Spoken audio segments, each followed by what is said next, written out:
राज्यामध्ये बेरोजगारी प्रचंड प्रमाणात वाढलेली आहे। सीएमआयचा जो रिपोर्ट देशाचा आला त्यामध्ये सुद्धा 6.5% वर अनएम्प्लॉयमेंट या देशामध्ये वाढलेले आणि राज्य महाराष्ट्र राज्य हे उद्योगशील राज्य विकसनशील राज्य म्हणून स्वतःची पाठ थोपटून घेते, परंतु दुसऱ्या बाजूला मात्र बेरोजगारी वाढताना या ठिकाणी दिसते। एखादी जाहिरात निघाली तर लाखो मुलं आणि मुली तिथं अर्ज करतायत ही अवस्था आहे। राज्य शासनातल्या लाखो जागा या ठिकाणी रिक्त आहेत अशी अवस्था राज्य शासनाची त्या ठिकाणी। मोठमोठे पैसे खाण्यासाठी प्रोजेक्ट या ठिकाणी होत आहेत, परंतु मूलभूत नोकरी उपलब्ध करून देणारे प्रोजेक्ट किंवा नोकरी उपलब्ध करणारी व्यवस्था या बजेटमधून किंवा कुठल्याही बाबतीत होताना या ठिकाणी दिसत नाही। एकूण देशाच्या आकडेवारीत बघितलं तर राज्य हे एम्प्लॉयमेंटच्या बाबतीत सुद्धा आता पिछाडीवर आहे। औद्योगिक प्रगतीमध्ये तर आता राज्याचा नंबर हा 5 आणि 6 क्रमांकावर गेलेलाच आहे। याचाच अर्थ काय? उद्योग वाढत नाही म्हणजे रोजगार मिळत नाही ही अवस्था या राज्याची त्या ठिकाणी झालेली आहे। फेल्युअर ऑफ गव्हर्नन्स हे दुर्दैवानं या वाक्यप्रचार या राज्यातल्या एकूण कारभारासाठी या ठिकाणी वापरावं लागेल। एमपीएससीची मुलं सातत्यानं आंदोलन करतायत।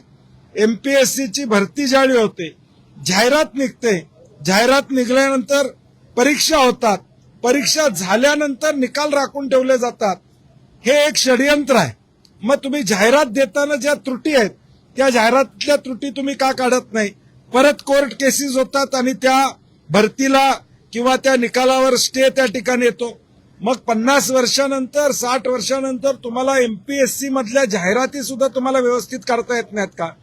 एमपीएससीची जाहिरात ही चुकीची काढायची म्हणजे भरती लांबते आणि आर्थिक बोजा सरकारवर या ठिकाणी पडायला अजून 2-3 वर्ष वेळ लागतो अशी अवस्था आहे।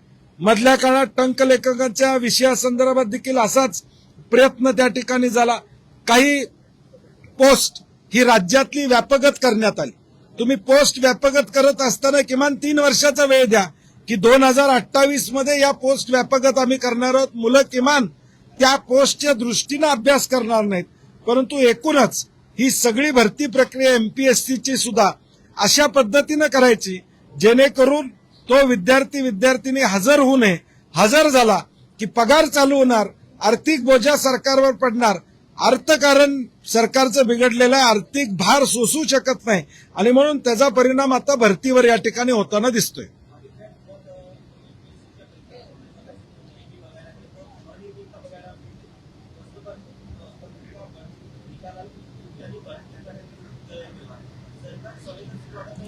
नाही, मी म्हणलं तसं सरकार संवेदनशील नाही आहे, कारण की तुम्ही जाहिरात देतानाच लॉ डिपार्टमेंटची परवानगी घेत नाही का? लॉ डिपार्टमेंटकडनं जाहिरातीचा त्या ठिकाणी अनुमती घेत नाही का? मग त्यात त्रुटी कशा राहतात?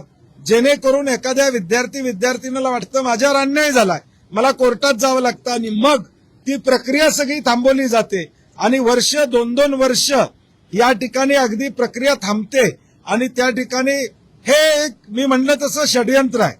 सरकारला पैसे खर्च करायचे नसल्यामुळे या त्रुटी मुद्दाम ठेवल्या जातात। आता तुम्हाला या त्रुटी ठेवायचं कारण काय? एवढ्या केसेस पूर्वी झालेल्या आहेत, त्यातनं मार्ग काढून तुम्ही सगळ्या गोष्टी केल्या पाहिजेत।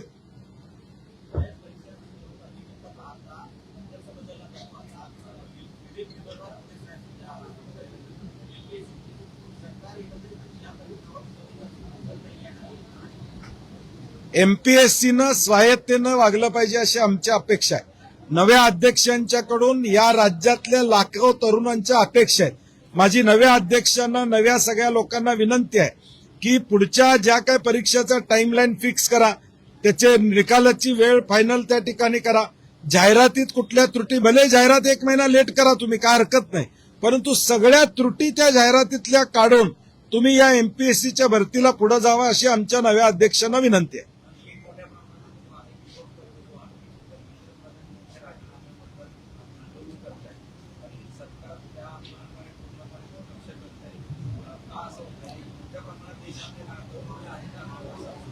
तेवीस 24 लाख विद्यार्थी नीटची परीक्षा देतात, 17 लाख विद्यार्थी सीबीएसईची परीक्षा देतात।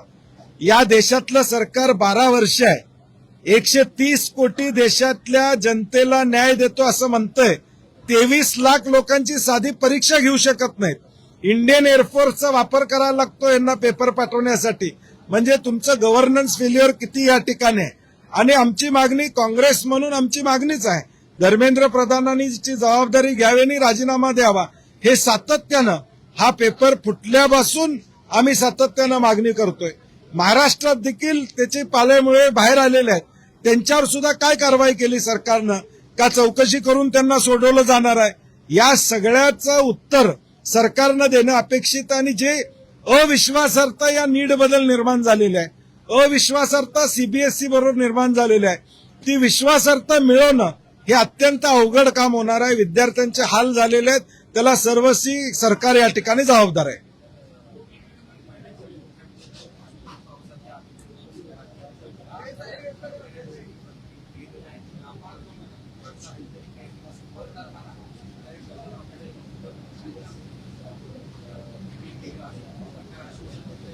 नाही, कर्जमाफीवर आम्ही काल सुद्धा म्हणलो की ही कर्जमाफी नेमकी लोकांपर्यंत पोहोचणार आहे का? तर ती पोहोचणार नाही आहे.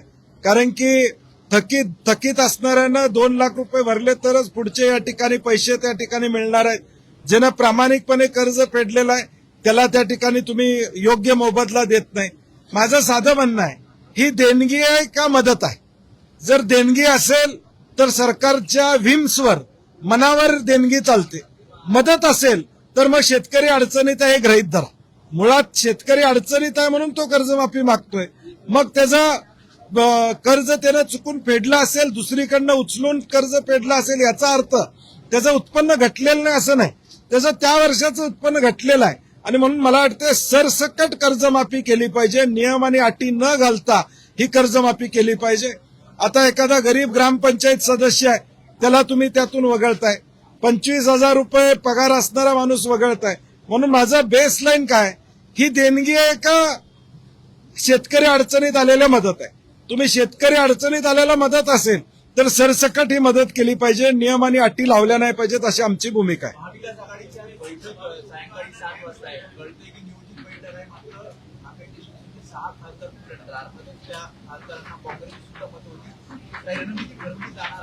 नाही, अंबादास दानवेंची निवड नव्यानं झाली आणि दर अधिवेशनामध्ये एक बैठक महाविकास आघाडी म्हणून आम्ही सातत्यानं घेत असतो. आमचे सर्व वरिष्ठ नेते आदरणीय पवार साहेब, हर्षवर्धनजी सकपाळ साहेब आणि उद्धव ठाकरे साहेब तिघही या बैठकीला येणार आहेत. शेवटी अधिवेशनच्या काळात पक्ष प्रमुख किंवा पक्षाचे नेते आमच्याबरोबर संवाद साधतात आणि एक बैठक होती, त्यामध्ये अनेक चर्चा होतील. झालेल्या घटनेमध्ये 6 खासदार फुटले, त्यांना काँग्रेसची मतं पडलेली आहेत, राष्ट्रवादीची मतं या ठिकाणी पडलेली आहेत. आणि म्हणून या सगळ्याचा विचार या बैठकीमध्ये निश्चितपणे चर्चा होईल.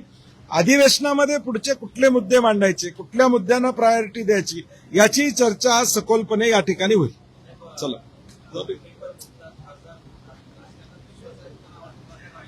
नाही, मला वाटते पेपर फुटी असू दे, खासदार फुटे असू दे, आता एक वातावरण देशामध्ये असं आहे, काही केलं तर चालतंय अशा पद्धतीचं एक भाजपचं वातावरण आहे. लोकांचा रोष आहे, परंतु शेवटी मताद्वारेच तो पुढे व्यक्त होईल अशी आम्हाला आशा आहे.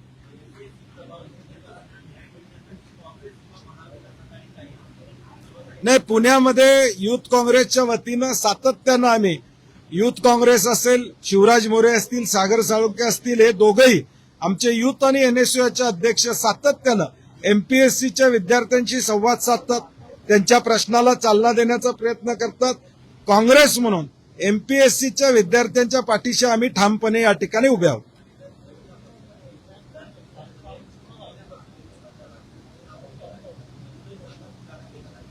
नाही, मला वाटतं विधान परिषद आणि विधानसभा दोन्हीचा निर्णय सरकारनं घ्यायला पाहिजे असं मला वाटतंय. परंतु सरकार आता काय, पाशवी बहुमत असल्यामुळं पुढे कोण बोलायलाच नको अशी परिस्थिती ते करतात. त्यांना एवढी धास्ती का वाटते मला कळत नाही. कारण की वरच्या सभागृहात सुद्धा आता 50 लोकसंख्या त्यांची झालेली आहे. त्यामुळं जे संविधानिक आहे, घटनेनं दिलेलं आहे, त्या गोष्टी या ठिकाणी मानायच्याच नाहीत, ही साधारणपणे व्यूहरचना सरकारची दिसते. अरे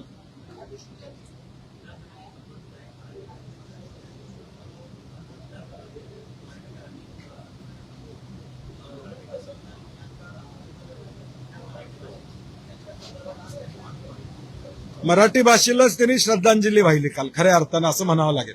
कारण की ज्या पद्धतीनं आम्ही ठरवलेलं आहे की शोक प्रस्तावावर कुणी बोलायचं नाही, कारण की बोलण्याच्या ओघात एखादं वाक्य जातं, म्हणून पूर्वी गटनेत्यांच्या बैठकीत ठरलं की कुणीही बोलायचं नाही, सरकारच्या वतीनं शोक प्रस्ताव मांडला जाईल. आता किमान तो मांडताना ते व्यवस्थित मांडावा अशी आमची साधारणपणे अपेक्षा असते. 288 आमदारांना बोलायची इच्छा असती, त्यांच्या मतदारसंघातलं असलं किंवा एक महान व्यक्ती असलं, परंतु तो नियम आम्ही बाजूला ठेवला, कारण की मेसेजिंग जे जाणं आहे, सभागृहाचं मेसेजिंग हे एक वाक्यतेनं त्या दुःखद घटनेच्या बाबतीत गेलं पाहिजे. सगळ्यांनी बोलण्यापेक्षा अध्यक्ष आणि सभापतींनी आमच्या सगळ्यांचं हे मत आहे असं पद्धतीनं त्यांच्या कुटुंबाला किंवा त्यांना मानणाऱ्या लोकांच्यापर्यंत गेलं पाहिजे, ही भूमिका आहे. परंतु दुर्दैवानं ते सुद्धा मांडता येत नाही अशा अवस्था या सरकारची आहे.